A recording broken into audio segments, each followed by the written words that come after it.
बिस्मिल्लाहिर्रहमानिर्रहीम।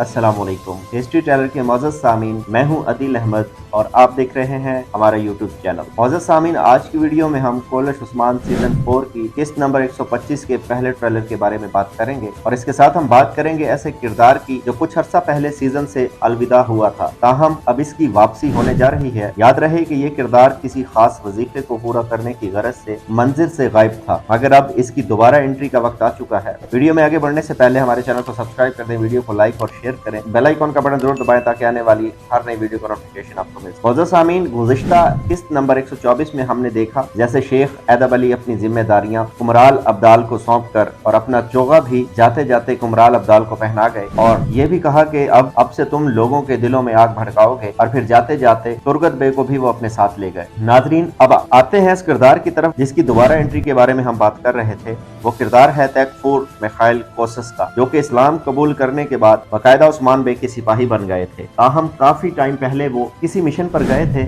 अब जबकि तुर्गत बे भी कुछ अरसा के लिए शेख ऐदब अली के साथ सीजन में नजर नहीं आएंगे, तो ऐसे में उम्मीद की जा रही है कि अब कोसस की दोबारा एंट्री होगी और एक बार फिर कोसस उस्मान बे के साथ मिलकर लड़ते हुए नजर आएंगे। कोसस की ये एंट्री किस अंदाज में होगी और कैसे होगी, ये कहना अभी कबल अज वक्त होगा। ताहम नजर यही आ रहा है कि आइंदा आने वाली एक साथ में कोसस उस्मान बे के साथ नजर आएगा। वजह सामीन, अगर आज की ये वीडियो आपको अच्छी लगी हो तो हमारे चैनल को सब्सक्राइब कर दें, वीडियो को लाइक और शेयर करें, बेल आइकन का बटन जरूर दबाएं ताकि आने वाली हर नई वीडियो का नोटिफिकेशन आपको मिल सके। मिलते हैं इंशाल्लाह अपनी नेक्स्ट वीडियो में। अल्लाह हाफिज।